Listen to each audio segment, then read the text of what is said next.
Hey yo, it's me. It's the RAV. Back on the HeelCast for the first time in a while. Sorry y'all, I get busy, not that anyone missed me. But I've got the Impact dude with me this time around, kind of kicking it old school. Two of the only originals left. What's up, man? Hey, bud, how you doing, man? I'm all right. How about yourself? Like fried like a damn lobster, man. Oh God, I'm so red. It's not even funny.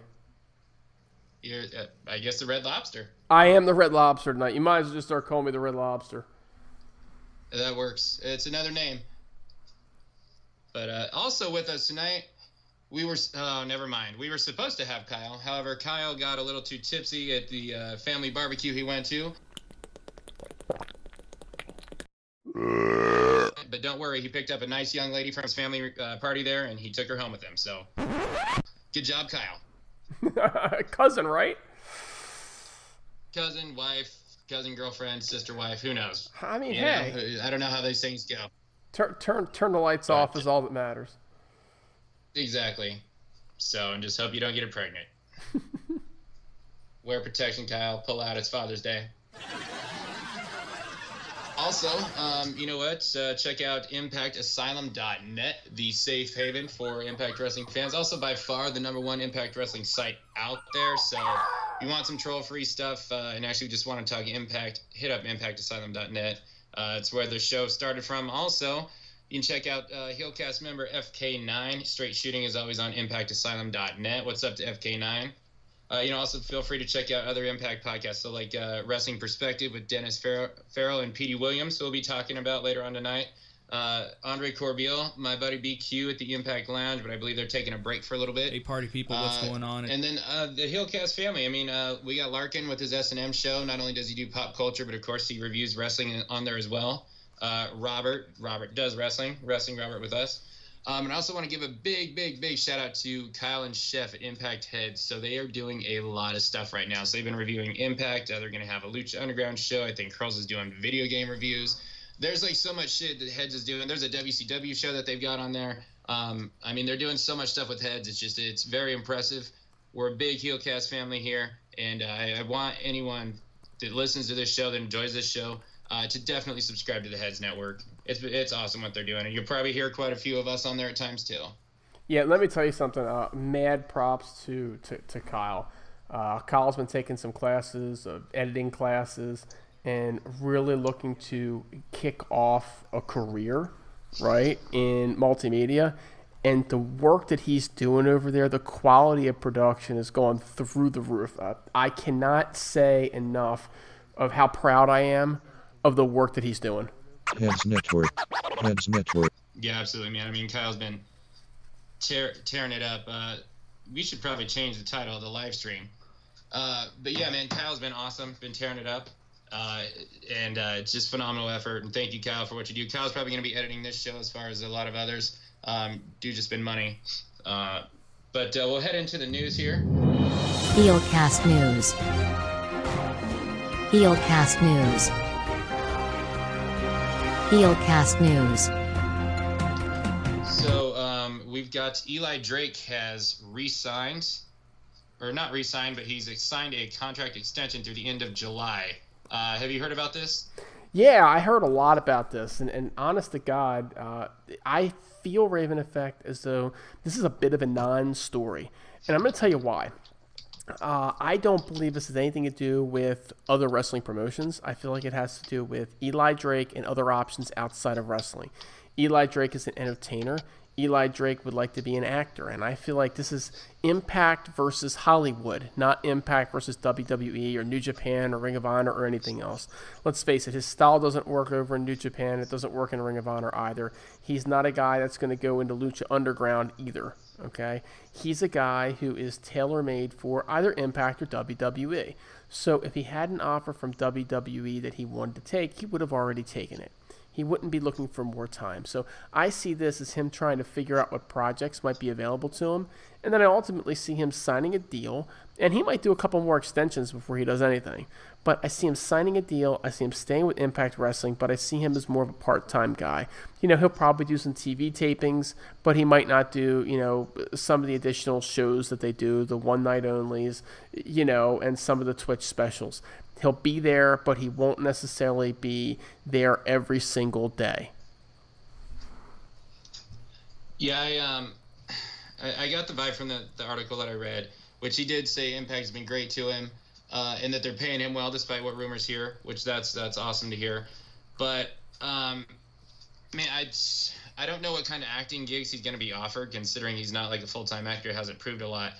So I mean, that NXT bug, man, that does scare me. It really does. It seems like they literally go after fucking anyone that with almost half of a name they go after, and it's really shitty that in the business it really has come to the point that NXT is almost more appealing to wrestlers that take the lower amount of money to go to the main roster than Impact or Ring of Honor or even New Japan at times, or Lucha or whatever, and that's frustrating. So that's always going to scare me.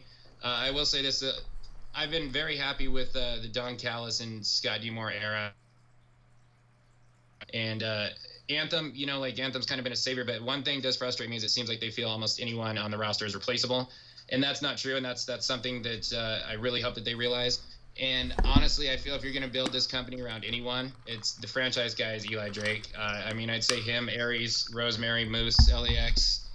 Those are kind of like the key handful right now, and Sami Callihan, of course, that you really got to build around. And I just feel like Eli Drake, out of anyone, because of the way he talks, because of his mic skills, I think he was the best champion we've had in a long time since Lashley's reign. But Lashley's reign got a little old. It's just, you cannot let this guy go. There's just something that he has that no one else has. And I said it multiple times on this show, when he was the champ and doing his thing with his skits and his promos, he was on another level that no one else in the entire business was. And, he doesn't have anyone writing his scripts for him. So I don't want to hear any shit about WWE guys being in that level, because no one's going to go out there and do what he's doing. Well, Eli Drake's great. His wrestling's improved dramatically. He's fantastic on the mic. And yes, he does write his own lines. The one thing that I'll say the Raven effect, and I've said this before, is he does come off a little bit too much like The Rock at times. Stone Cold Steve Austin, right? There's some Ric Flair in there. Yeah, right? Exactly. What? Yeah. And so I feel like he borrows a little bit too much from their shticks. Not quite as bad as, say, what the Young Bucks do, but he makes it work for him, kind of like the Young Bucks make it work. But if he went to a WWE, they'd probably look at that and go, what is this, The Rock Light? I mean, they could say it's The Rock Light, but they're going to be telling him exactly what he can and can't say out there, I definitely got the Flair vibe at times, but I don't think he was completely ripping him off when he was the champ. I thought his promos kind of were on like a Nature Boy Ric Flair level, kind of back in the days, the way that Flair was. But I think he did it differently, and I think like it was great. So there's something about Eli Drake that no one else is going to be able to do, and just totally scares the shit out of me to lose the guy. Yeah. And I hope that fans, whether it's in the surveys or on Twitter, whatever, like the Impact fans that really care, send message and let Ed Nordholm know how important it is to re-sign Eli Drake.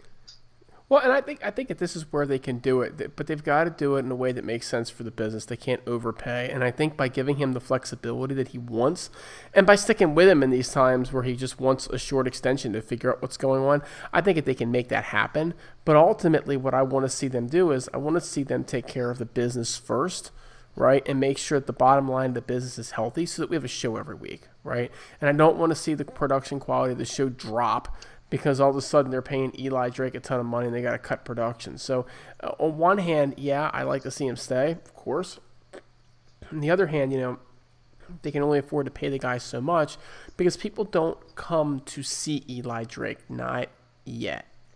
And so I do think if he tweaks his character a little bit, kind of makes some of those shticks his own, and kind of embraces, hey, I'm Eli Drake, I'm not really The Rock, plus Austin, plus Flair, I think he could become that guy.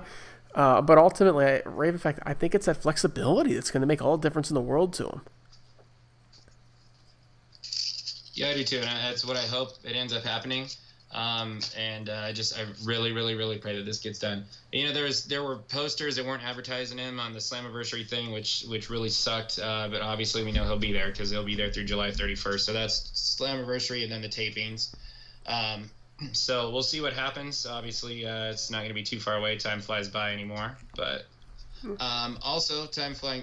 I'm sorry, were you saying something? Well, I was going to say, you also mentioned, Austin Aries, and you mentioned, Sami Callihan as guys to build around too. I don't think you can build around Austin Aries because I'm not sure Austin Aries is going to stay around. I think Sami Callihan's got a much better chance at staying around, and that guy is a guy that you can definitely build around. I'd like to see them utilize him in that. And when I say Roddy Piper, the characters are tremendously different, but Roddy Piper was always the heel that went out there and put people over, and that's what Sami Callihan can do for you. That's a guy that is like a Swiss Army knife to have around. Yeah, I mean, I feel the same way about Aries. I don't know if he's going to stick around. Callahan, you say Piper, I say Pillman. Did you hear the interview about Callahan with about Callahan by Don Callis when he was telling about? I think one of the guys sent it to us in the chat, but about how he's really that off the wall, and I don't know but whatever they're doing.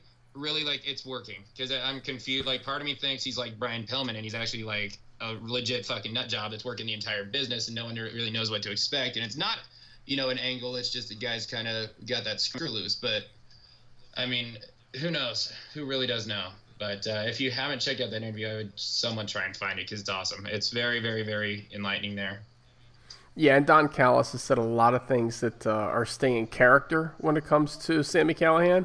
So you can't necessarily, assume much there either. No, absolutely not. But I think what Sami Callihan's doing right now is also something that nobody else in the business is doing. I think right now he's the hottest thing out there. He's really one of my favorite acts to watch because you just never know. I think they should start kind of putting him over a little bit more and building him a little bit stronger. But, it is what it is, and we'll see where it goes from there. Now, I'm reading the comments in the chat, and Coolman952 thinks that OVE should have a female member.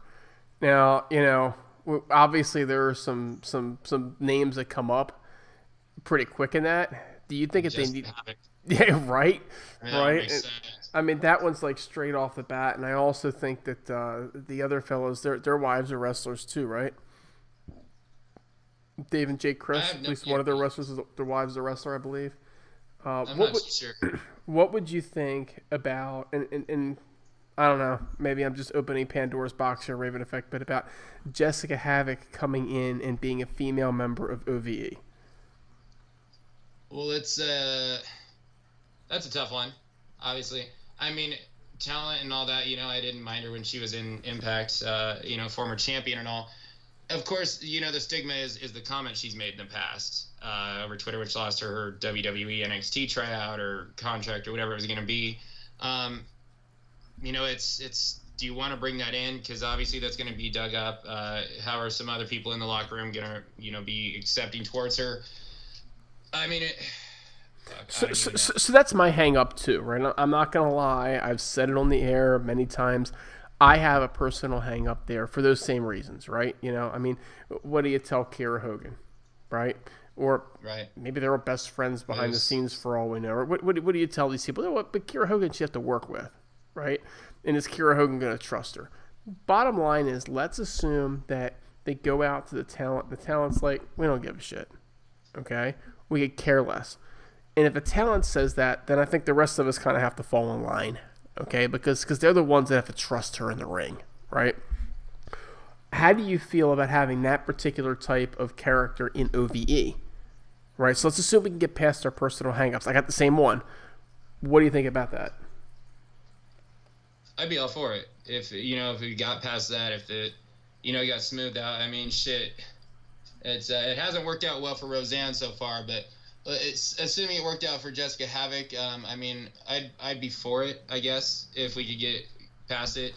Obviously, she's Callahan's wife. She's got a history in Impact Wrestling. She's a former champion. Sure, size is dominant. Because I think OVE really falters if they ever separate from Callahan. So I think she's a perfect person for it. I'm sure there's probably some Ohio indie talents, and if one of them is married to an indie wrestler there, that works too. I don't think anyone on the active roster should work out. Plus, they got the deal with Rise. I mean, there's options, but I do think the listener, that's a good suggestion. I definitely wouldn't mind it. Yeah, and he's also mentioning again, Cool Man saying that It is Jake Christ's wife, and it's Nevaeh, right? And I've heard of her before. I just would want to see what kind of talent that she has. I don't like bringing people in because they're somebody's wives, right? I'm also not so sure, looking at the pictures of her, that she's necessarily a good fit for OVE. She's kind of cute, and they don't do cute real well, so Havoc's a better fit, I think. But she is kind of cute, so they could bring her in. They could bring her in. Making Ohio ugly again. That's right. So I saw Cool Man's comments. Did you see Wrestling Robert's comments, by the way? Oh, Wrestling Robert got some comments on there too. I did not see Wrestling Robert's comments. Where's he commenting? Not on Twitch. Not on Twitch. Oh, he's gone the other direction. He's gone the other direction. Yeah, I changed it. By the time you mentioned it, I had already changed it. I noticed it on my own. You got to refresh the page. I even put your name on there. We lost some listeners, but I put your name on there too. It was me and Hurls. It was me and Hurls before. Hurls equals ratings. Hurls definitely equals ratings. Absolutely. And arguments with great ratings. But I mean, moving on. So Impact hired Alicia Tout, a music and wrestling interviewer, on the AMBY website. There's speculation of Mackenzie Mitchell departing. She did address that on Twitter and said, "This is news to me," when someone's put up a headline that said Mackenzie Mitchell is leaving Impact Wrestling. I don't know much about Alicia. I'm kind of leaving it at that. I would think maybe one could be the valet. There's something that you had told me that I think works out pretty cool. I'll let you say it. I really don't have much to say on it other than I hope they both work out, and I'd like to see Mackenzie stay around. I think she's probably going to leave the business at some point. She's a really good-looking lady, so there's that. Yeah, there was some speculation running around, and it was the same speculation that came from the same folks that said that Mackenzie was leaving. And it's one of those things where once you kind of get proven that maybe your lead was wrong, you're going to do everything you can to try to make it right. But one of the speculations that came out was that maybe Alicia would work Canada and Mackenzie would work in the U.S., right? And that's kind of cool in ways, because it would be nice to have two of them, alternate sets of taping just to keep things fresh, right? To keep them having the exact same interviewer backstage. They're both great, but neither one's Mean Gene. Right, I think if we had Mean Gene Okerlund, it'd be like, just give me Mean Gene.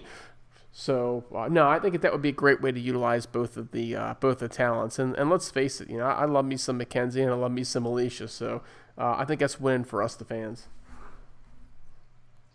Yeah, no, we'll see how it goes. It's not going to be anything that's going to be crushing or devastating to the ratings to lose. But one thing that you did mention that I just have to say is, you talked about, if your lead was wrong, you do everything you can to make up for it and all. Not unless you're Hurls. Then you just get shit for pretty much the rest of your life. Well, that's because he's a HeelCast, so that's what we do. Good old Donovan. I got a couple of things here to talk about because I thought they'd be a good conversation that I don't have on the itinerary because I want to throw a curveball at you. But one of my favorite segments on the HeelCast is called The RAV Told You So, and he was right. And it looks like we got someone join us, don't we? I'm trying it. We'll see if it happens. All right. So, Colby Covington, I said for so many times on this show that they got to keep this guy because he's a natural heel. Legitimately, he's a fucking dickhead. I don't like the guy at all. But I think he's gonna be a name because of the controversy and the shit talking that he does in the UFC. And I kept saying this guy's gonna, at some point, could very easily be contending for the UFC welterweight championship. If we could get the welterweight champion on Impact Wrestling, that legitimizes Impact. And this guy being who he is, it's going to draw some fans too because of the shit that he stirs up. So he's now the UFC interim welterweight champion. He pretty much dominated RDA. So yeah, I told you so. Him and what is the goddamn guy's name again? Dan Lambert. That would be fantastic. I don't expect that we'd have Colby in there wrestling, but it would definitely, I think, draw some fans over. So just throwing that out there. He would definitely create controversy, right? And controversy creates cash. No doubt about that. So, no, he's definitely going to do that. You were right. You called it. Colby Covington is the real deal. We're all kind of sorry about it at this point because you're right. He is an asshole, right? He's a legit dick. But at the same point in time, yeah, he would definitely put eyes on the product one way or another. So it was good to have him when they did have him. Maybe they can get him back. The bigger question is, would he really want to stay while he's, working out and training to become a champion at this point versus where was he ranked back when he was with Impact? He wasn't even top 10 back then, was he? He was top 10. I mean, he moved up. While he was doing the Impact stuff, at least when it was on TV, he was training to fight Damian Maia. He embarrassed Damian Maia. I've never seen Maia get beat like that before. He was an underdog against, I think he came in 3rd or 4th. He was an underdog against RDA. He dominated that fight. I want to see Tyron Woodley kick the shit out of him, and I think basically it's going to be almost when they fight, I think it's almost going to be the exact same kind of a thing, because basically their styles are almost the same. Covington keeps that pressure going more, but it's like Woodley hits harder and does everything that Covington does in a fight. That's his game too, and he does it just a little bit better. But we'll see. I mean, I definitely won't be surprised if Covington wins that fight, to be honest with you. Yeah, we'll find out. That we will. Does he then fight Conor McGregor? What's that? And does he then fight Conor McGregor to find out who the biggest dickhead is? That'd be something to see. That had never happened, but yeah, they can out dickhead one another. Why couldn't they fight? Well, Conor being in the lightweight division, I don't know. I don't think Conor's ever going to come back and fight. I think he's scared of Khabib. I think he did everything I thought he was going to do with that fight. Is he's going to lose, make MMA look inferior to boxing, and then hold them for ransom because he made so much money. But when you fuck up as bad as you do and you're getting sued by like 15 other UFC fighters, I think Conor might lose his money. So who knows? We'll see what happens there. Since we're on UFC 225 and UFC, I mean, another TNA-related things. Former TNA wrestler CM Punk, he did fight on the opening match of the pay-per-view. He did? Yeah. I didn't see it, but it sounded like he didn't do much fighting. It's just what I heard. He's been taking a lot of shit.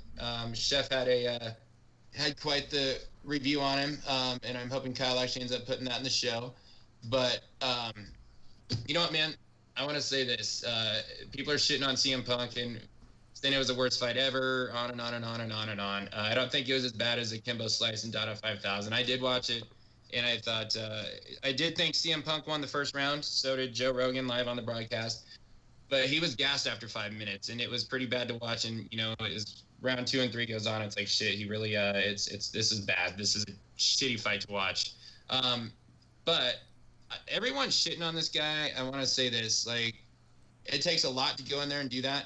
The guy started doing MMA at a very, very, very old age. He really did get put in an unfair position because he's still basically an amateur fighting professionals in the absolute, the major leagues. And a lot of people had said, it's a professional, he gets an amateur. What are you expecting? He probably should have started off doing what like Dave Bautista did and just kind of fighting, some smaller promotion where it's not too heavy a competition. But the guy's gotten the respect of like Michael Bisping and stuff like that for going in there. He fought his ass off. He had heart. He didn't give up at all.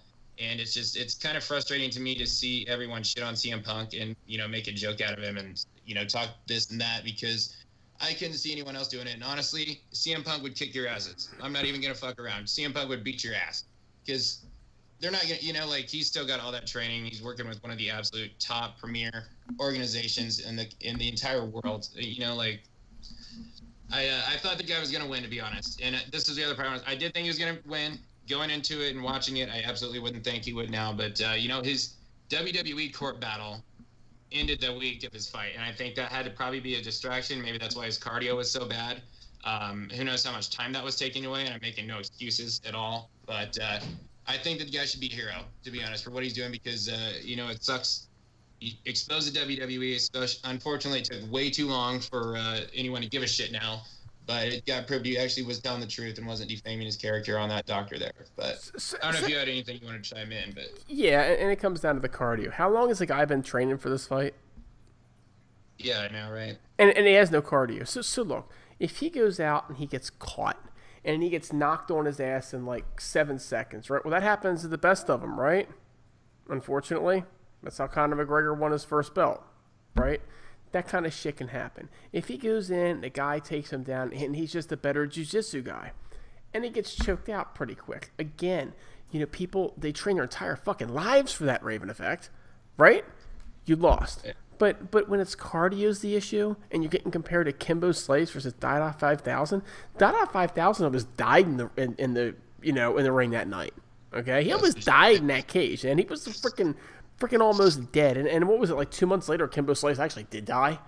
Yeah. Okay, those guys, okay, were I'm sorry, not professional athletes. Period. But CM Punk, man, he's been wrestling for years. He's been putting on, 45-minute matches and hour-long matches, all over the place, headlining, pay-per-views, everything. The guy should have cardio for 15 minutes in a cage. He made professional wrestling look like shit. You talked about Conor McGregor making UFC look bad. Think about how bad CM Punk made professional wrestling look, and I am not talking because he lost. If he'd have got knocked out in a few seconds, you'd go, well, that's not what they do. It's just because of sheer cardio. So yeah, the guy didn't quit. I give him mad props for not quitting. I give him mad props for going after his dream, right? But the cardio, at the end of the day, cardio? Really? Give me a fucking break, dude. Give me a fucking break. And that's one thing I want to bring, and it might make a lot of listeners mad, but MMA and pro wrestling, they've got some other fan bases to both sports or sports entertainment, whatever you want to look at one or the other. They really don't like or respect one another, and there's always that debate: what's harder between pro wrestling and MMA? I think we definitely got our answer, because that's legitimately one of the best and most successful wrestlers that go out in the past 10 years, if not more. They had long matches, and the dude was gassed in 5 minutes. So, sorry, wrestling fans. Yeah, was not our night. But so here's the other thing too, and I got bored the other day, and as you know, I don't really follow dirt sheets anymore. I don't have the time, nor do I really care like I used to. But I was reading about how Ring of Honor is going to go into Madison Square Garden, which they're apparently, 10,000 seats? Yeah, 10,000 seats. No, it's like 20,000 seats, dude. Like 20 or 25,000 seats. Yeah, Madison Square Garden's fucking huge, dude. That's obviously that's not going to make Vince happy. There's speculation it's going to be WrestleMania weekend.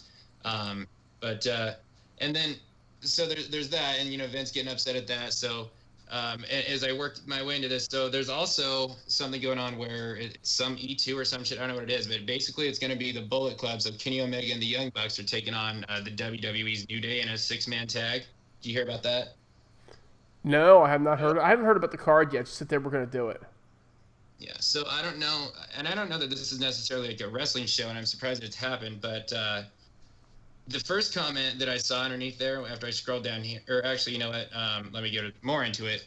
So then after that, it said basically that WWE is really going to be pushing and pursuing, trying to get after the Young Bucks and Kenny Omega when their contracts expire. And so the top comment underneath there is, and I'm going to tie this to Impact, was you guys said, Mole is Jericho. And, I thought this is ridiculous, but it got a few likes, and, I got to thinking about it, and it's like, if someone ever told me Gaburick or Pritchard ended up being a mole, I wouldn't be too surprised about that. Obviously, ECW had a mole at one time. So Impact is working with Jericho now, and they're doing this Jericho cruise and whatnot. Hypothetically, are you kind of like scratching your head now? Is it maybe coming up that way? I mean, dude, if WWE wants you, WWE can find a way to get you, right? Now, maybe for those guys they need it, but they don't need that for any of the Impact guys. Do you see what I'm saying? And Don Callis and Chris Jericho are buddies from like 25 years back, man. So it'd be shocking if they weren't working with Jericho in some way. So to say that you're worried about Jericho being a mole, I kind of feel like WWE's like, we'll take whoever they want. Everybody's on a short-term contract anyway for the most part. And Impact's going to let them out of their contracts if they decide that they want to leave. So I don't know that that's a concern. I will tell you this much, though. It would be foolish for the Young Bucks and Kenny Omega to go to WWE. I feel like they have unfinished business. They are guys who are really changing the world of professional wrestling. And they stand the opportunity to make a fortune as promoters on their own. And I think at this All In, and they're already planning All In 2. In fact, I believe that the Madison Square Garden event is All In 2. Okay? Yeah. It's just, look, I got the Madison Square Garden up on my computer right now. It costs about $200,000 to rent Madison Square Garden. Okay? So you can only imagine what they're looking at for profit margins on this thing, right? They sold their 10,000 seats like freaking in 30 minutes. They sold the whole damn thing out. You see what I'm saying? Oh, yeah. By entering the world of promotion, they can make a lot more than they're making now, and by all means, they're already making in the 7 figures anyway. So why would these guys want to go to WWE? Omega may be a wild card, right? Because Omega is not a part of that Cody Rhodes and Young Bucks actual, business plan, at least the moment, promotions-wise, right? But he's also making bank over in New Japan. So Omega's the one that they might be able to get, right? But the other 3, shit, they'd be stupid. Well, they put an old match of Cam WWE tryout or dark match or some shit. They aired it on the network. And then the other thing that I thought was funny, so among all of this is Triple H came out and said that he's totally open to a New Japan and WWE crossover event. Now, I think that kind of hurts if this happens. I mean, that gives exposure to New Japan, which gives exposure to Ring of Honor, which kind of puts Impact down. I think it's win for WWE because on top of it, literally, I mean, anyone with a brain can tell exactly what WWE is trying to do. Find out who they like, who works well with their talent, and who their fans react to from New Japan, Ring of Honor, whatever, so they can find out who to fucking raid. And I hope that New Japan sees through it. But I found this whole thing to be kind of weird. I find it very weird too, and this is the first I'm hearing about it, so you're getting my gut reaction out of it. My gut reaction is that Triple H wants to expand into Japan, and he feels like he can make his guys look good around the New Japan and show the American style of sports entertainment and try to, sell some seats in Japan. And I think that he believes in his heart of hearts that the Americans will never at mass embrace New Japan because it is competitive based as opposed to storyline based, and that is not what WWE is or really ever has been. So I don't think that he feels like they're ever going to get a network deal that would threaten him. I think that he feels as though they're Japanese, so there's language issues and everything else, but I think that he feels like he can get something out of the Japanese audience. That's the way that I'm reading it. As far as it helping or hurting, Ring of Honor, I got no beef with Ring of Honor. Ring of Honor can get helped along. That helps Impact by proxy. I do see at some point them going along and them saying, you know what, let's work together with Ring of Honor. I think it's a matter of, when, not if. I think Ring of Honor just needs to see exactly how stable Impact is as a company in terms of its direction, right? So I have no beef with any of that whatsoever, but we'll see what happens. What I'd really like to see is Impact get in on this New Japan, promotion. Yeah, I think it's probably going to happen. And here's the last thing I wanted to say here. It was ironic. So I went to Buffalo Wild Wings the other day to meet some friends that were just kind of passing through here. And on the big screen TV, they had MLW wrestling on. And it was Pentagon, dominating everyone the way he kind of does. But, that was the other thing, too, is WWE is apparently already trying to raid MLW before they can really get a step up. And honestly, man, just hearing that with a startup and all, just trying to fucking raid them, it's just, to me, I just find that to be pathetic. I mean, not pathetic, like faking your own death or, calling out other Impact Wrestling podcasts, trying to stir up some shit to get someone to respond to you so someone will listen to your shitty, boring podcast and hopefully steal the listeners, or making up how Twitter altercations went, or, not knowing the difference between 4 and 40, or, weird ways to get girls. Honestly, man, I would verbally smash Reese's into pieces if I really wanted to, but you know what? We're not going to mention that. Talk shit all you want. Go ahead and just keep our names in your mouth because we'll steal your 30 listeners. But sorry, had to get that little rant out. But back to MLW. What'd you think on that? I've heard about that. I watched the show on YouTube once. and it was different. You know, it reminded me a lot of the Impact Zone. I felt terrible for the performers because they had no crowd to do anything with. But I think it's always good to see promotions coming up and trying to be successful and doing things well. And I think that MLW is just another promotion starting out that's looking for a TV deal and looking to do something. And look, Raven Effect, we had the whole Raven Effect was right, segment. How about the Impact dude, TNA dude, Brother Underscore, because I think I said this. Red Lobster, right? I think I said this. Yeah, you should have gone to Red Lobster instead of Buffalo Wild Wings. I think that I said this under, all of those monikers. But how many times have I said the key to success and the key to competing with WWE is to basically try to create the next, NWA, right? And have all these promotions working together. And it didn't have to be the National Wrestling Alliance is owned by Billy Corgan, but it really meant that everybody had to work together. And now we're seeing it. And as a result, you've got All In, okay? And at All In, you've got New Japan, right, represented. You've got Impact, Ring of Honor, obviously, right? They're helping to co-promote the event, represented. I mean, Don Callis is doing color commentary on the damn thing. Am I right or not? Right. As a result, you also got Lucha Underground and AAA. They're going to be represented as well, right? All right, bitch. And so you got all of these promotions that are working together. And so as a result of having all these promotions working together, you've got that alliance, and it's working. It is working gangbusters. And so WWE is looking at this and they're going, man, what can we do? I know what. Let's work with New Japan because that seems to be working for Ring of Honor. We got to get in on this somehow. Hell, they're showing content from the Global Wrestling Network now. Okay, this is ushering in a new age. So why would anybody root against Major League Wrestling? Why would we do it? I want to watch and give them a shot. I don't have the network that it's on. But yeah, it's. I was actually thinking the same thing, and yes, you were definitely right about that. If anyone thinks that Ring of Honor and Impact don't kind of have maybe a little something in the pocket in the works, I mean, Austin Aries, Kenny King, that definitely had to be worked out between the two companies. There's something there, which is a sign. I love what's going on, and I like that the other four are working together. It just does kind of bother me that WWE is fucking getting in on it. But, I definitely – and also Jericho's going to be like, I just want to clear the air. I don't actually think Jericho is a mole. I just want to do it for shits and giggles discussion. But, it definitely – I'm loving what's going on with the four of them, man. And the Lucha and Impact, which I'll kind of talk a little bit more later. But I'm digging that.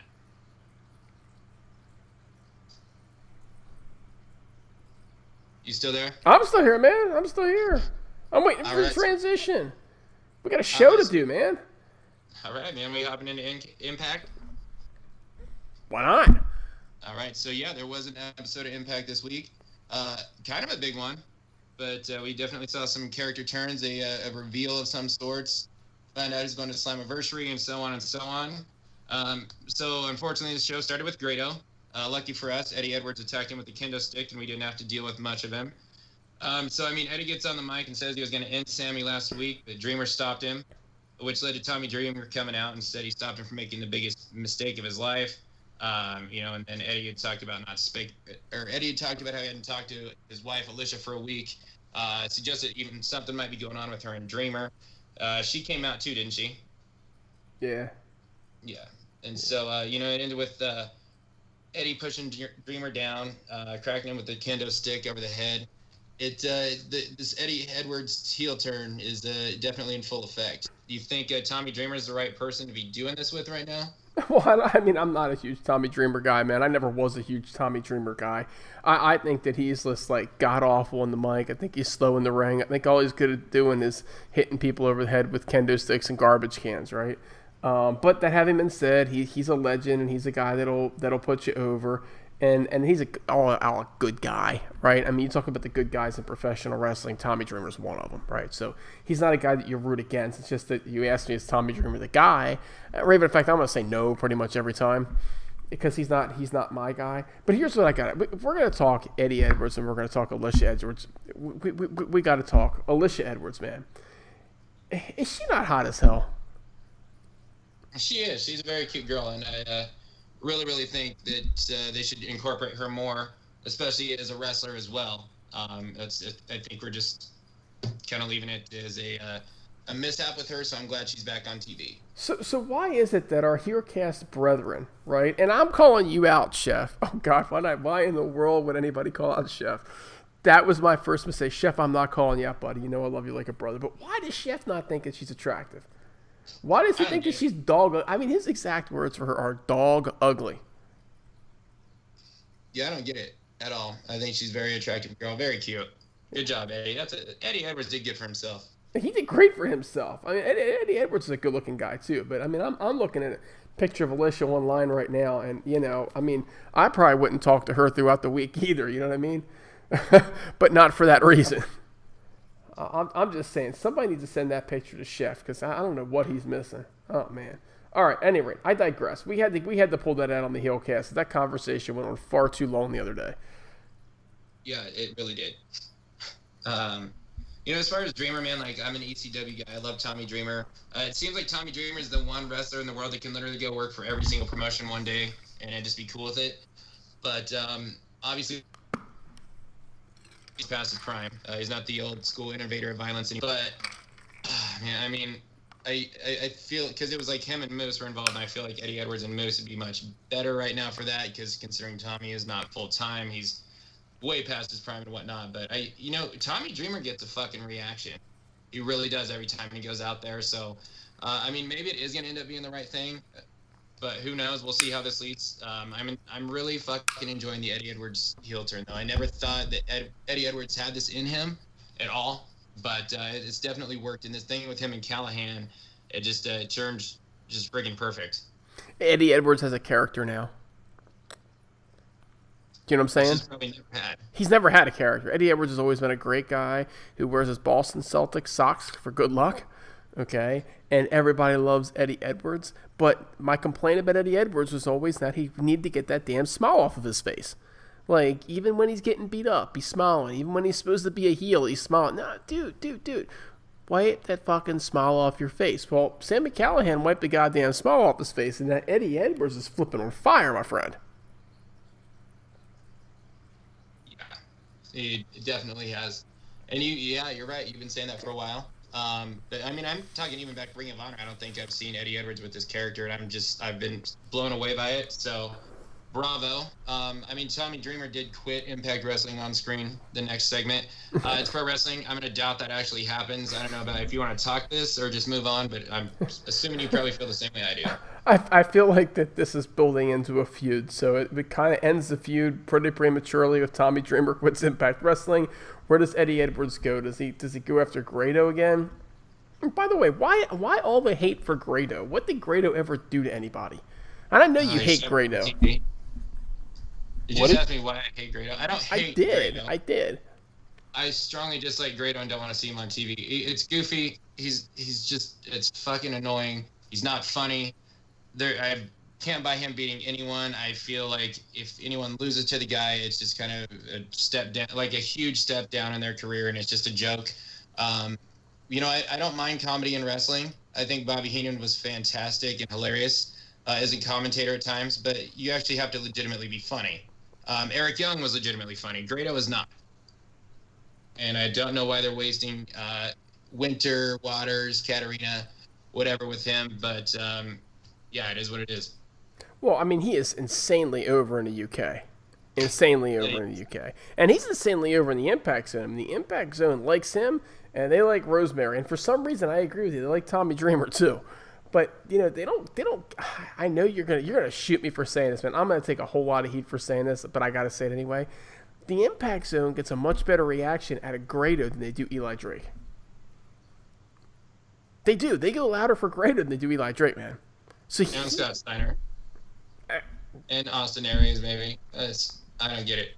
I mean, he's over with the live crowd, so he's goofy. I mean, everybody knows that he's goofy, but I mean, whatever he's doing, I mean, it works with people, and I think it's fun to watch him get beat up too. Do you know what I'm saying? But this is an Eddie Edwards storyline, and everybody is psyched up for it.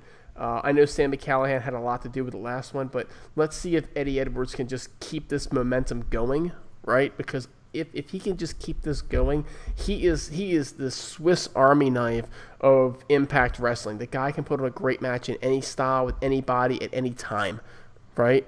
And now he's got a character to boot. He can put people over. He can go up the card. He can, main event, do whatever he wants. But what they've got to do is they got to keep this character and this momentum going with Eddie Edwards. That has to be a very high priority for Impact Wrestling. Yeah, no doubt. Another thing that's been a high priority for Impact Wrestling, which we'll talk in just a sec, because it makes no sense to me. But so Rebel made her return to Impact. I love seeing Rebel on my TV. I would just do anything to that woman that she ever asked. Gets beat by the new Mrs. Impact, Johnny Impact, that is. So Taya Valkyrie beats Rebel, and then she calls out Madison Rayne next week. I'm a Madison Rayne fan. Even when she was with the Beautiful People, I kept thinking they need to give this girl a push or show what she can do. I think she's a very pretty lady, but probably has kind of poor taste in men. But it's just like we've been there and we've seen it with Madison, and I think there's so many other knockouts. Do you understand or get or agree with like this fucking she beat Tessa Blanchard? Like, don't fucking get why they did that at all. And it seems like now they're probably going to have her go over Taya. What do you think of this, dude? Like, I just don't understand this right now. I'm totally miffed. Let's face it. She was the talent of the Beautiful People. Period. End of story. Of the three, she was by far and away the best talent. She was raw at the time, no doubt, but she was young. And she's the epitome, honestly, Raven Effect, of what happens with female wrestlers. What do they want? They want young, pretty female wrestlers. So they go out. They get them when they're young. They sign them. And then here comes another young, pretty wrestler. Well, guess what, folks? When you're a wrestler, you're raw for the first flipping 10 years of your career. So now, the whole time that they're wrestling, they're raw. And their matches freaking suck. Well, now, here we are 10, 12 years later, however the hell long she's been with Impact. She's been there for freaking ever. And her matches are getting better. If you watch her matches are far and away improved over anything that she ever did before. But it's like you said, we've been there, we've done that, we've seen it with her. Okay? She's also getting a little bit older, a little bit, more leathery, shall we say. She's not the same, as she was 10 years ago, but her in-ring has improved dramatically. And I think this is why we look at gals like Rosemary, okay, and we look at gals like Allie that have been around. They have been around the block. They're doing different things. Sienna's another one. But they're also a little bit older and a little bit further along in their career, okay, versus just concentrating on the next 22-year-old who's cute. I mean, let's face it. Everybody loves Kiera Hogan. And she's not bad in the ring, but she still has a lot of improvement to do. When you look at some of these other gals like Madison is finally coming to her own. But it's too late because she's been on TV for too long.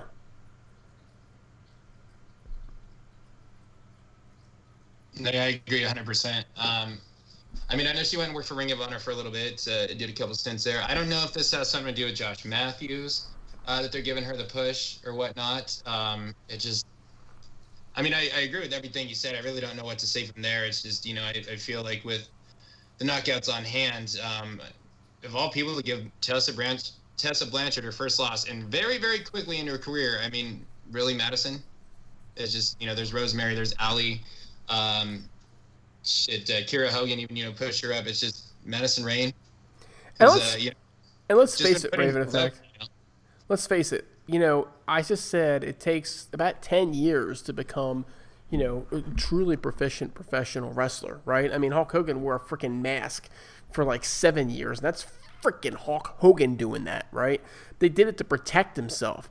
But Tessa Blanchard is a gal that has, she may only be 22 years old, but she's been groomed her entire life for this day, okay? She's got way more experience than the others, so she does not fall into that category.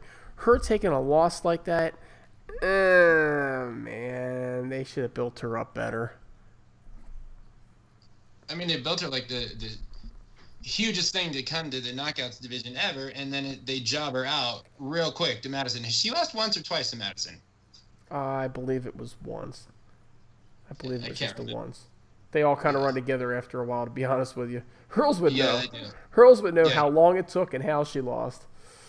Yeah, absolutely. But, yeah, I mean, she's Tully Blanchard's daughter. Magnum TA is her stepfather, apparently. I mean, obviously she has been groomed for it. We'll talk about that match later. It's just I just don't get it at all. But we'll see where it goes, I guess. There's only one thing to do, right? Pretty much. Tune in. Absolutely.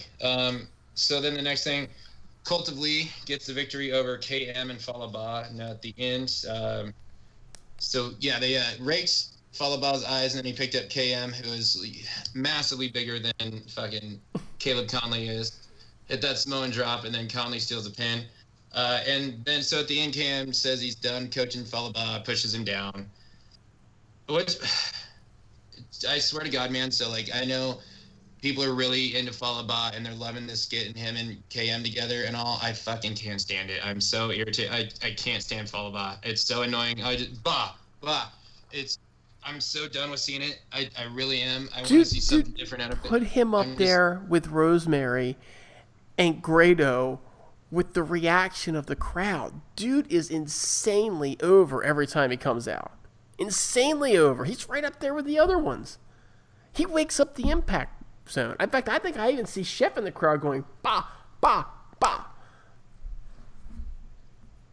Okay, probably not. I don't get it. And the sad thing is he's actually, kind of an agile, talented guy. Like what do I call him? Yokozuna Jr. Last year before we really knew too much about him. It's just, fuck, man, it's so annoying to me. It's like, and I feel like KM should do better, with what they do with him. But I just don't get it, man. And I just don't. When this match happens, I just don't want it to happen at Slammiversary. Like, I do not want to pay for a card and have to watch that fucking match. See, dude, I see KM. First of all, I look at this whole thing the same way that you look at it. It's mid-card fodder. This is nothing more than mid-card fodder. It's like, look, we got to do something. Here's a storyline. Go do it.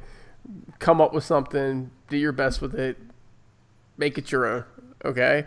We got other fish to fry here. That's how I view this particular, whoever's booking this thing, whoever's the agent on this, is not putting a lot of effort into it like they did, when Braxton Sutter and Wedding. Okay?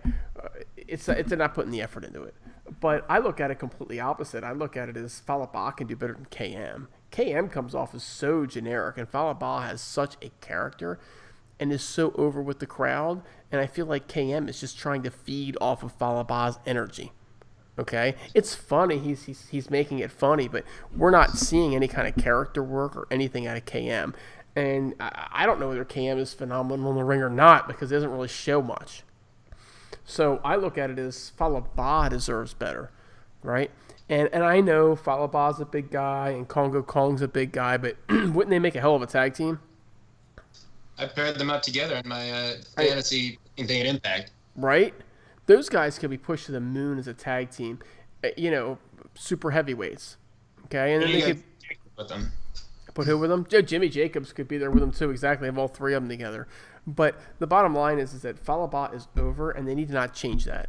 You get a guy that gets over. You don't change it. You don't break it.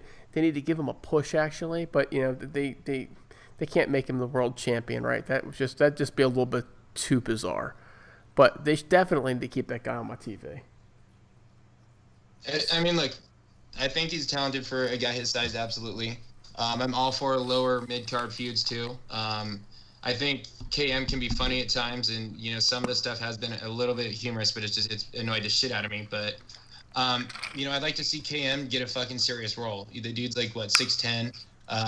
He's in damn good shape. It's just, he could also go with Congo Kong, you know what I mean, and join with Jimmy Jacobs. I think basically, one or the other. I think they need to find something to do with them. And I wouldn't mind Fallah Bahh. I hate the bah. Like, it's so irritating to me. I'm tired of seeing it. But he's so fucking over. I don't No. Okay, yeah, he's got two things he says. Come on, you can't tell me that you don't look forward to no. I don't. I do, man. I'm like waiting for it. He gave it to us too early this match. I felt like he busted his wad a little bit too early in this one. He did it like straight off the bat. Yeah, but anyways, I don't mind seeing this on Impact as a match and a blow-off or whatnot, but yeah, let's. I just don't want to see it at Slammiversary. I hope they don't drag it out much longer. So we find out LAX is getting a tag team title shot next week. King is kind of running things there. Did they tease it friction with him and Diamante again? They did. They did. Did they? I love that she's back, man. I can't wait to see her. You know, everybody says that. Everybody's like, "Oh, Diamante, Diamante, Diamante." How many matches has she actually wrestled since she's been with Impact Wrestling? I think she did one for like the one night only, or like a Twitch special or some shit like that. So it's possible that she had one match that didn't appear on really, a whole lot of TV screens, right?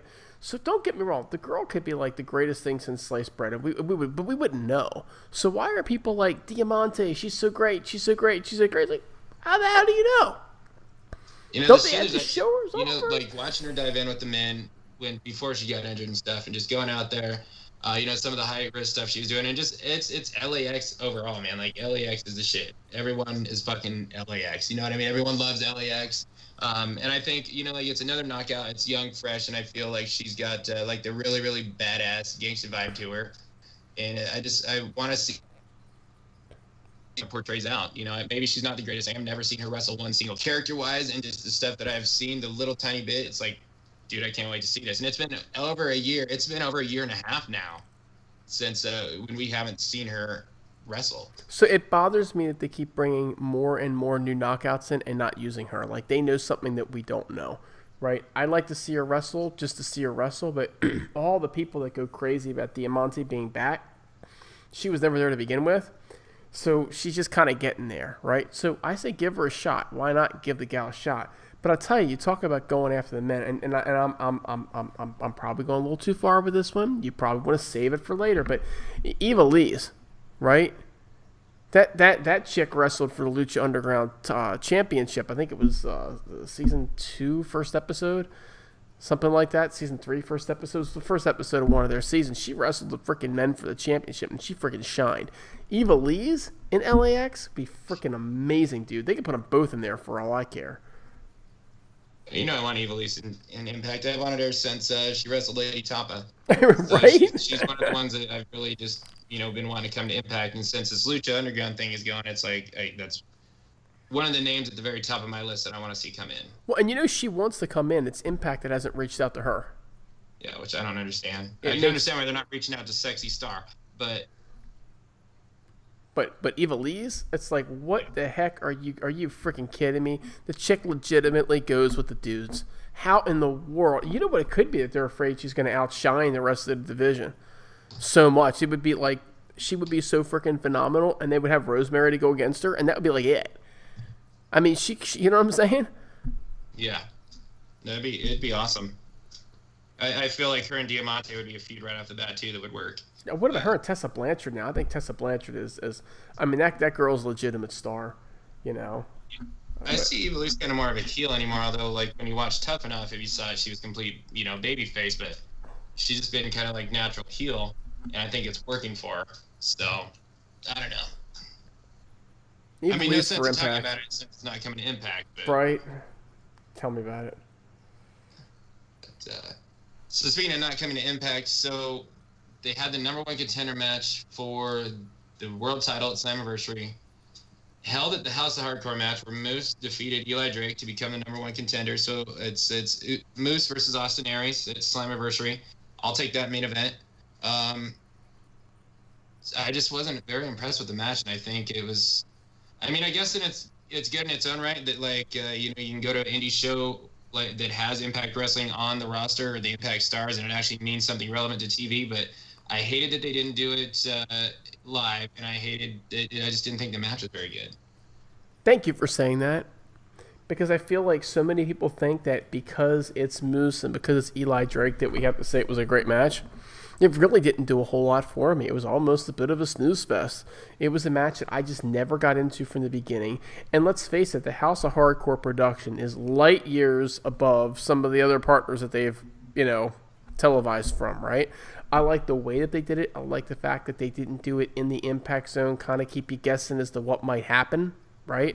And they've done a lot of that thing, with the Austin Aries winning the belt back. He wins the belt one night, and the next night Pentagon walks back out with the belt again because they taped it out of order.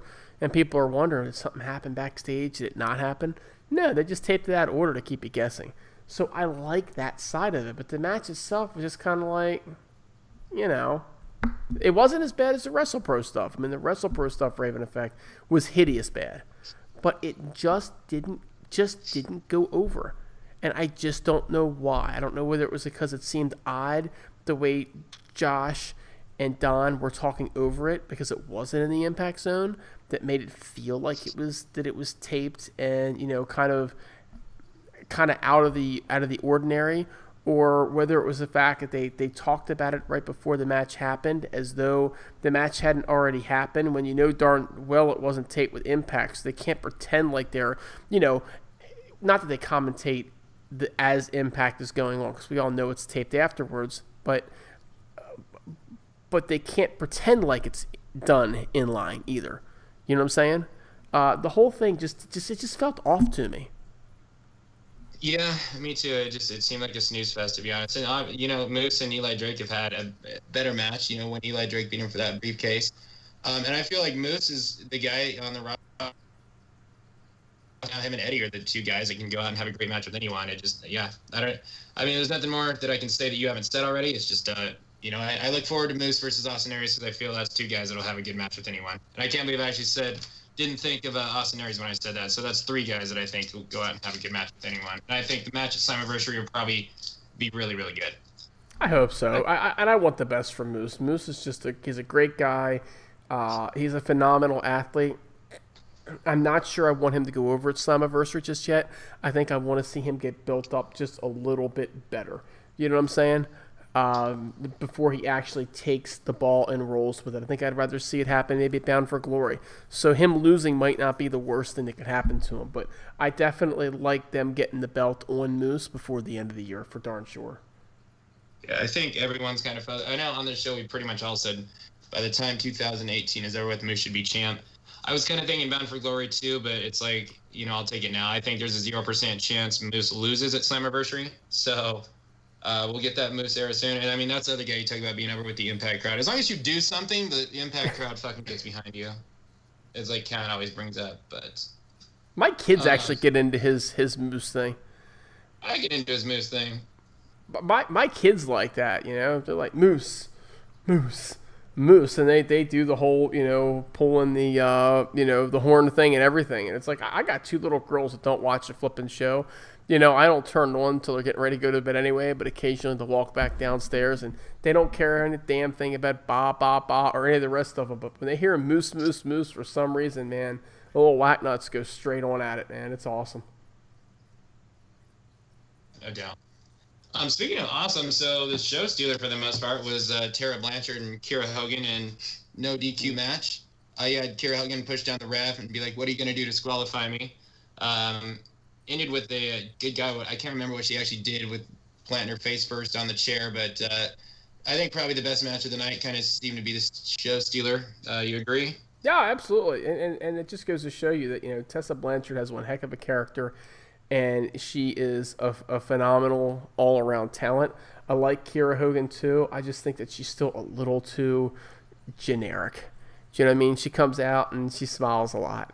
And it's like, come on, Kiera, show me some gumption. Show me that you're going to, kick somebody in the balls and kick their ass as opposed to being smiley all the time. But she's a very athletic gal.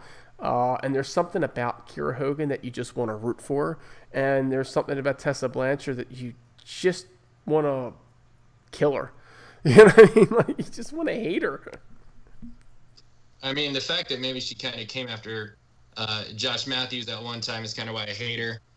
The fact that I think the thing that makes you love Kiera Hogan is her dream was to come to Impact. Not WWE, not anywhere else, but Impact. And I think this was by far Kiera's best match. I mean, I know a lot of people think she's a little too green and all, or, you know, not there yet, which she's not. She does need a little bit more personality or something to her, but she definitely shined. I think this match really made her look good, made her look strong, made Tessa look like the, you know, almost invincible badass that she is, and, you know, this cream of the crop of the division. But then it's like she still fucking lost to Madison Rayne. Right?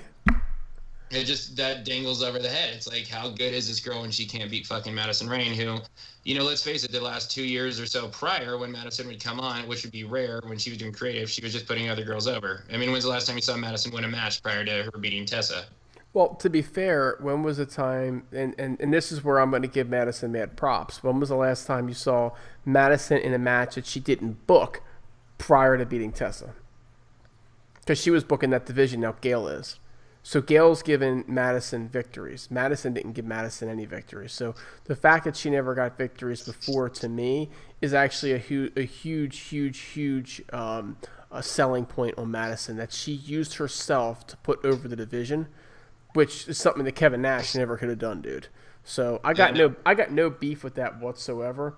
What I will say the Raven effect is, when was the last time consistently that you saw female feuds that did not involve a Knockouts champion? Because Su Yung was nowhere to be found, right? She was MIA. But we've had Tessa Blanchard going with Madison Rayne and wrestling against Kiera Hogan and doing things that have nothing to do with the Knockouts championship. That's a sign of good booking. It's a sign that somebody's doing something right. Mrs. Gail Kim Irvine, I'm looking at you.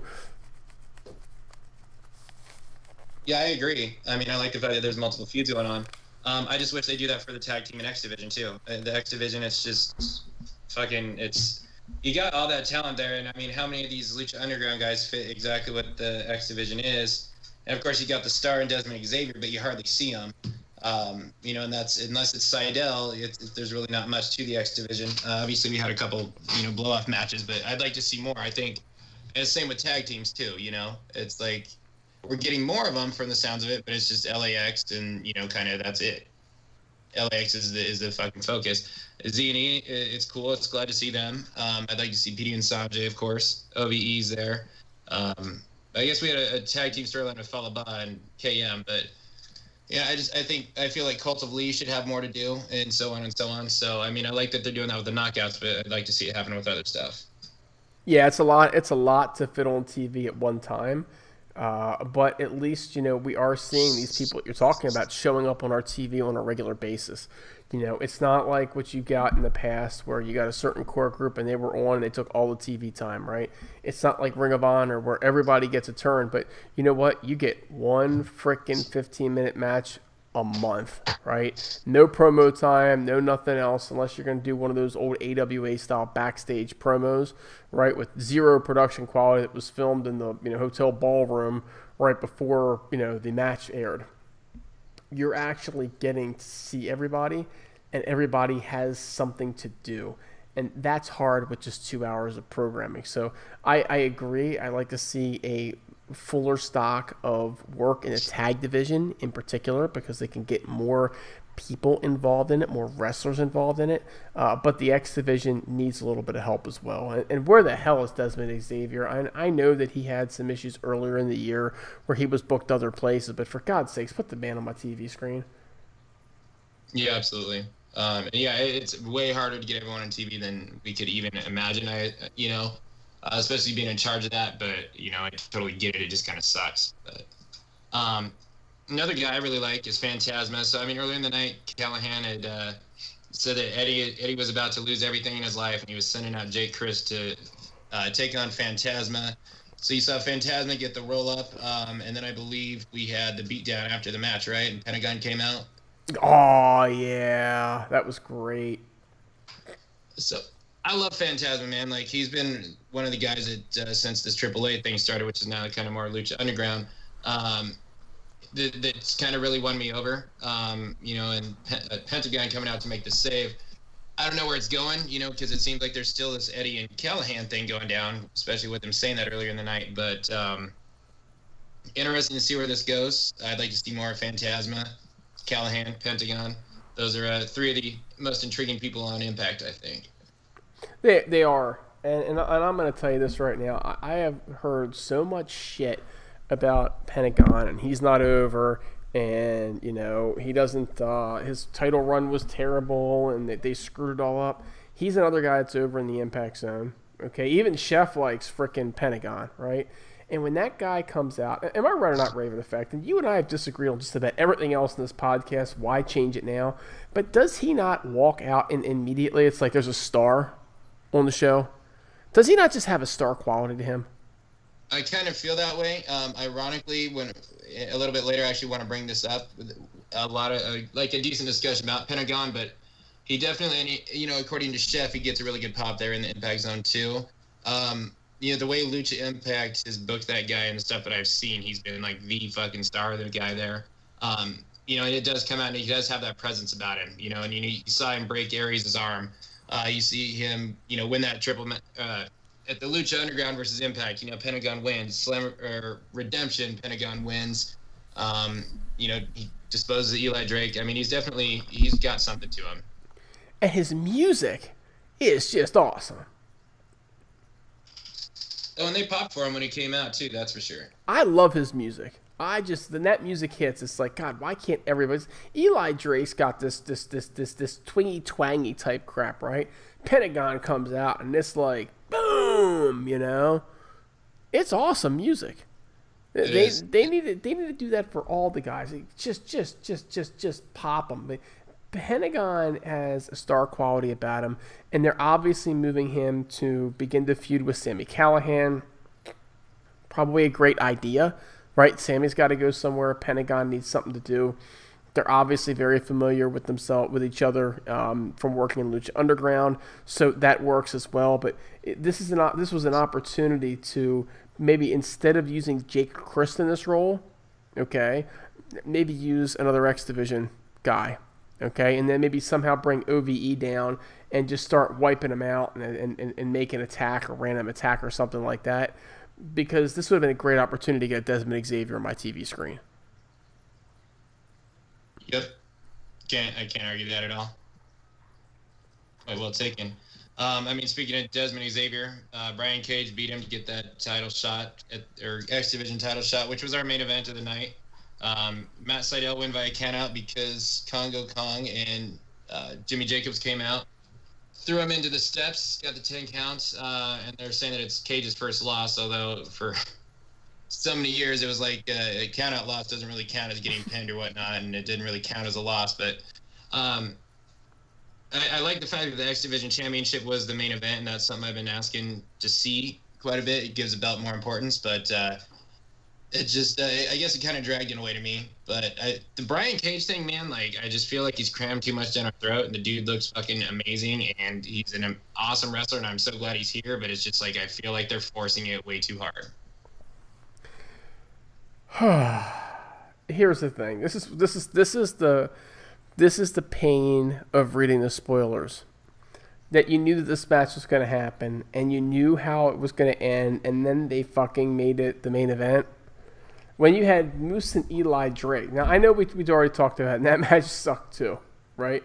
But you knew that this match was going to end in complete and utter horseshit and bullshit. Because Congo Kong has decided he's going after Brian Cage.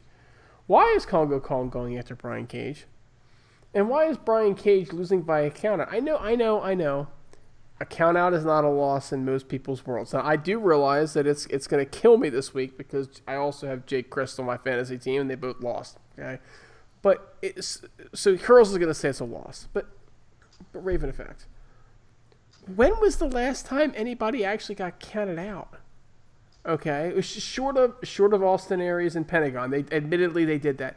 Nobody ever gets counted out anyway. The referee just restarts counting one again. So what the hell?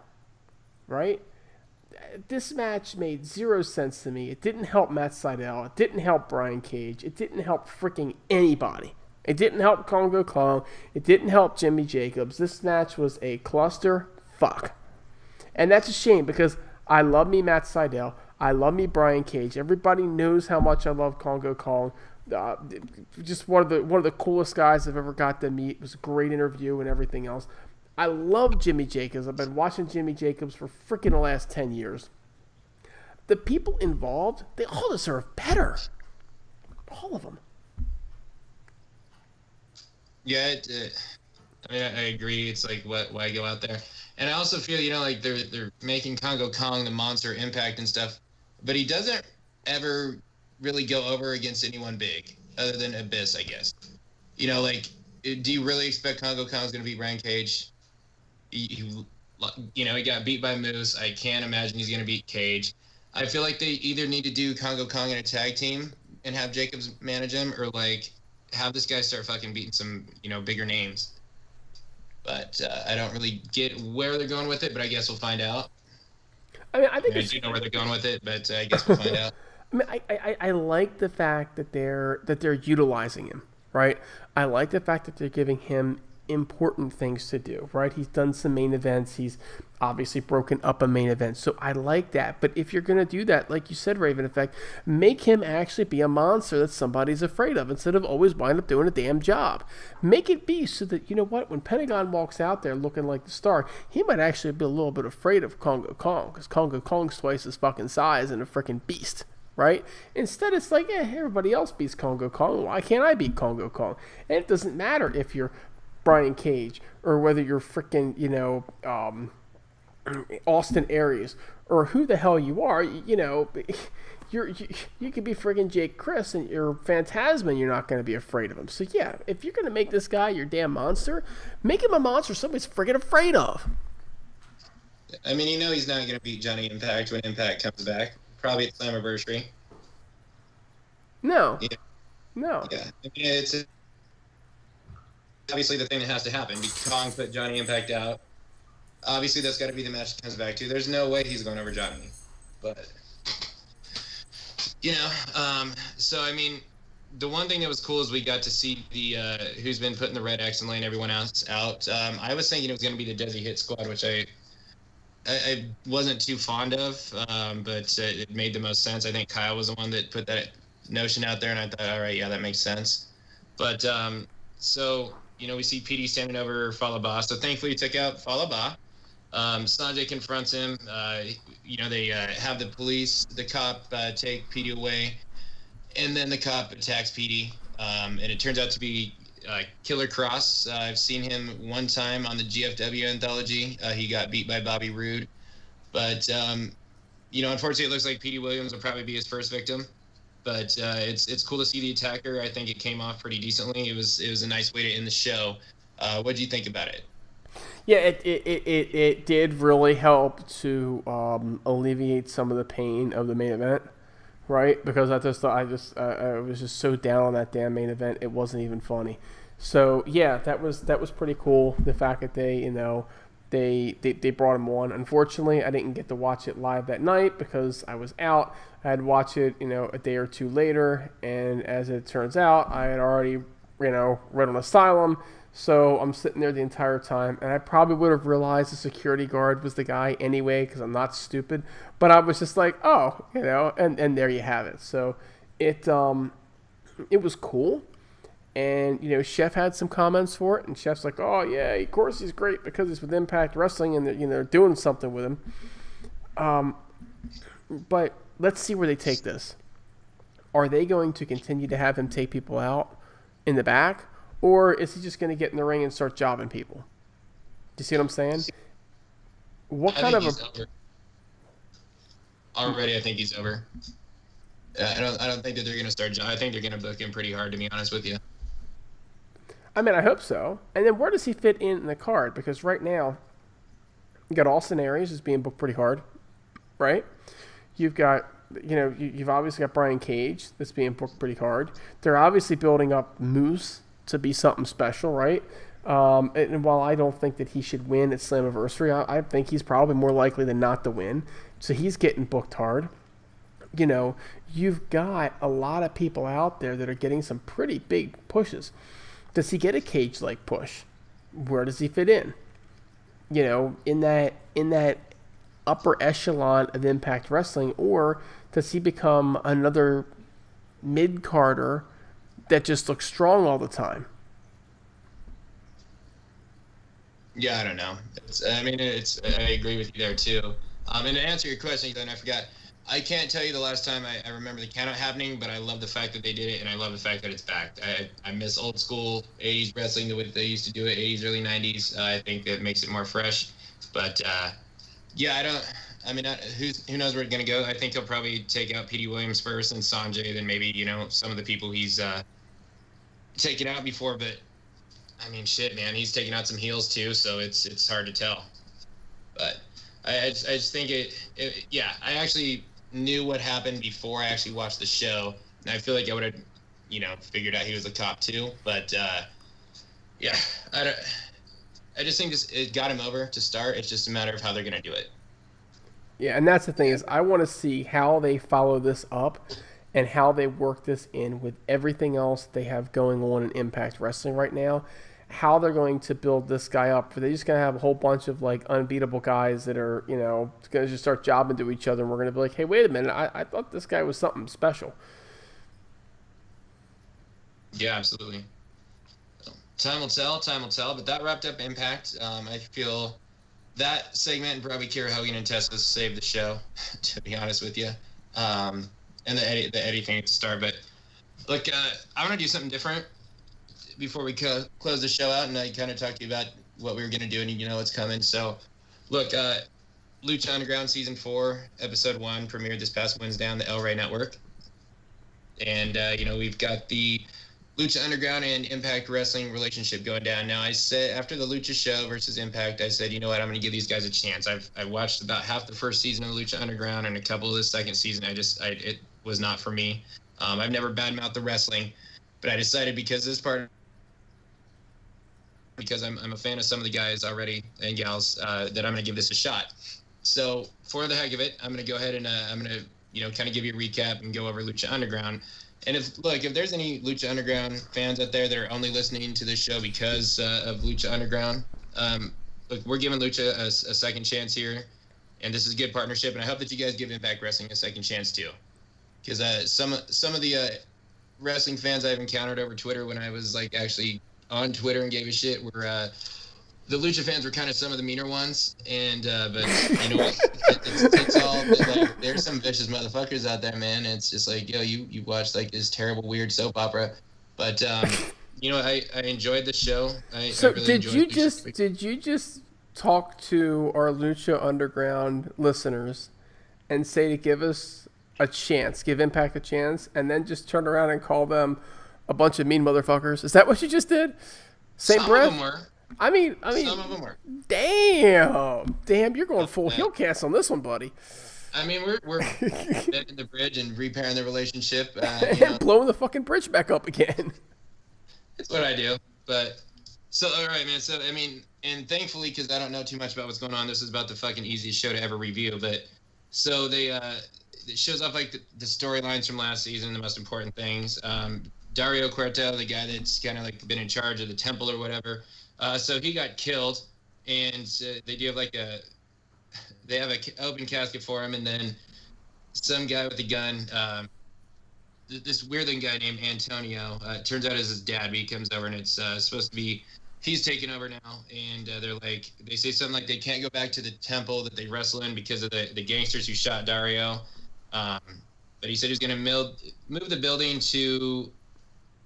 I can't remember, but moving it to like the building you used to run shows at back in the days. But it was kind of ridiculous to see. And then the guy comes out and dude, so he's got like this terrible eye, and I don't know if this is his real hair or not, but this guy looks so fucking ridiculous. It's cringeworthy bad. Like some of the stuff on the show, like the recaps and everything, is still cringeworthy bad. It really is, but it was just kind of funny, and you really got to see this guy, but. So he comes out, they do a 10-bell salute for his son, and then basically he says at his temple, and they're going to see a new Lucha Underground champion tonight, and he says we're going to do an Aztec Warfare. So literally the entire show is one match, which is Aztec Warfare, which is basically, it's a Royal Rumble where the participants come out a whole lot quicker, and you have to pin or submit them. So, look, man, there's so it started off with with the Mac and Killshot. I'm sure you remember them, correct? You saw the Lucha Underground versus Impact show, right? I did. They outshined LAX. Killshot's a guy I've always really wanted an Impact that I saw. You know, everyone talks about how great Ricochet was, but I was always really, really impressed with Killshot. And I hope that Killshot and the Mac end up on Impact. But your boy, the fourth guy to come out was Joey Ryan. Joey Ryan. All right. Yeah. So Joey's ass comes in, and he's doing the Joey Ryan thing. He comes in and he handcuffs himself to the rope right away, so that way he doesn't have to wrestle. Try and pull a trick. I'm looking up this Antonio Cuerto guy.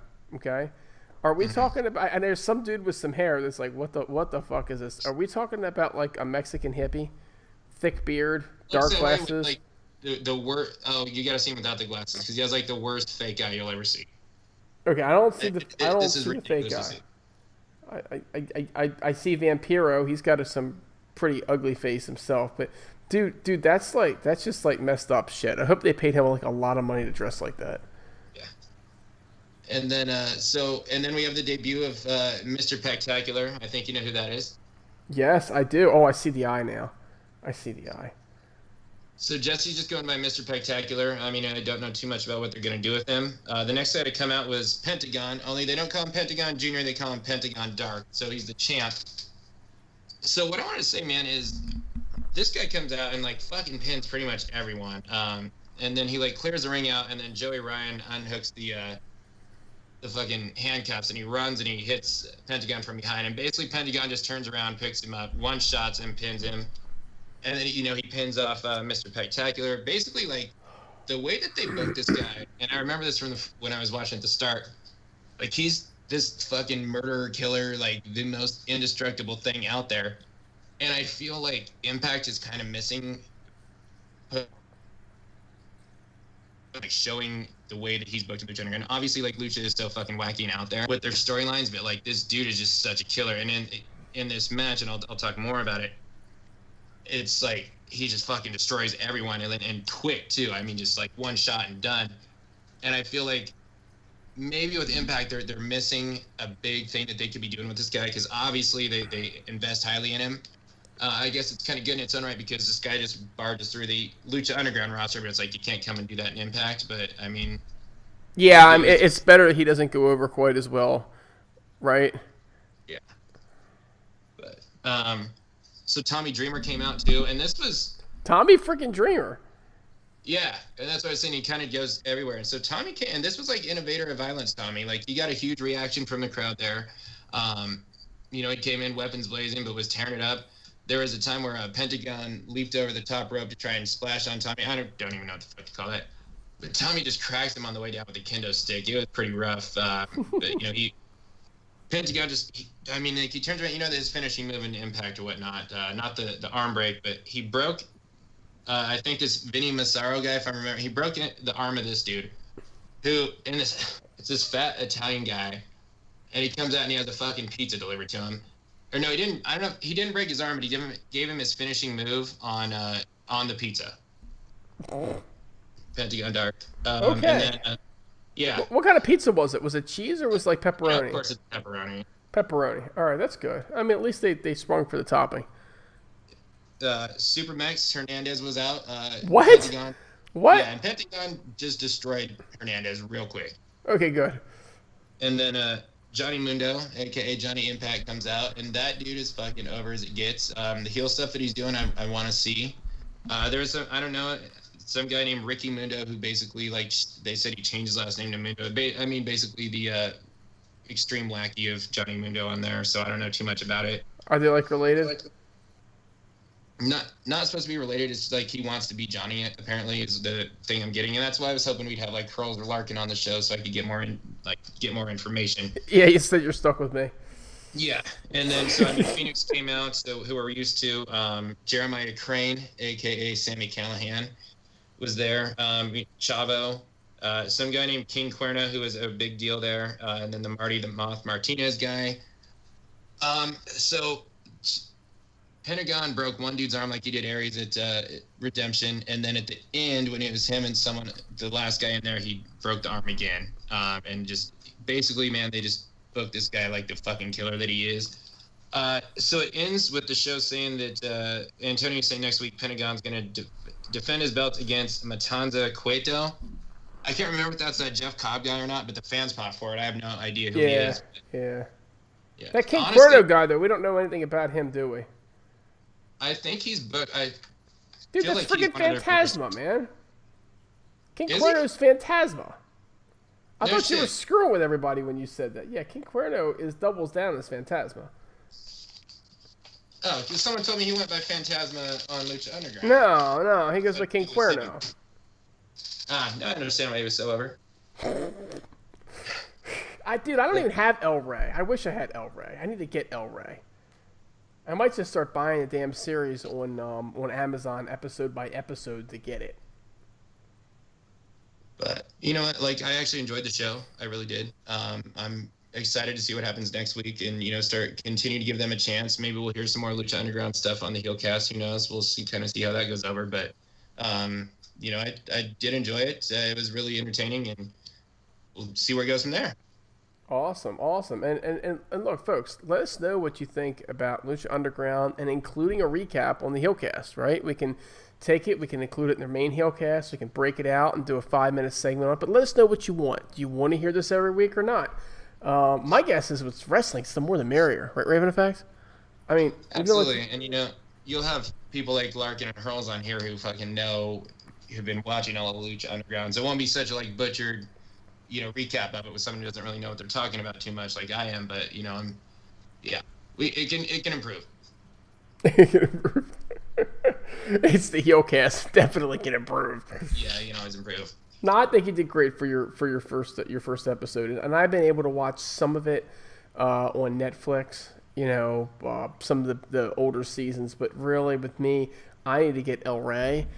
We switched over and we went to we totally cut the cord, right? And we went with Hulu, and Hulu doesn't have El Rey, right? It has Pop. I wouldn't have done it if it didn't have Pop. I don't know how you can call yourself an Impact fan and not have Pop TV, but color me simple, color me stupid. People do it. I mean, unless you live in the UK or something, because it's not on Pop TV there. It's not on Pop TV there, right? But if you're living in the United States. America.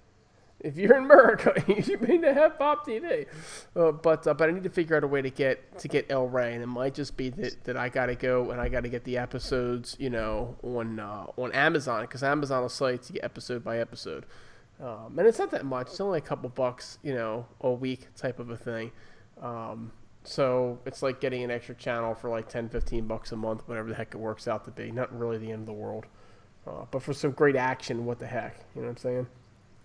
And I'd like to try and get that BN network so I could maybe check out MLW. I don't know if I said this earlier, but when I showed up, and I was only at Buffalo Wild Wings for a short amount of time, but on the MLW show, guess who was on there just destroying everyone in the ring? Pentagon Jr. Yeah. Yep. Or now, Dark. I don't know. But he was just destroying everyone. They post their full shows to YouTube, and last time was the beach. I was just checking it out, chilling and watching it. And it really is not a bad show. I don't know how far behind it is on YouTube. I got the impression it was a fairly recent episode, but don't hold me to that because I don't know how far along they are. But Pentagon was kicking the shit out of everybody there too. Yeah, man, doing 3, busy guy, but I think we're busy guys too, and we had probably a much longer HeelCast than we ever expected. So thank you to anyone who's still listening live, and it'll be hitting YouTube and all that soon. Red Lobster, anything you want to say before we head out? Nah, man. Everybody have a great week. It's Raven Effect. It's always great when I get to do the show with you, buddy. Yeah, I don't get to do it too often at all. It's at least good to have the original Red Lobster back with me. So, yeah, from the man of 1,000 Red Lobster names in the RAV, here's that show that no one listens to any fucking more. HeelCast out.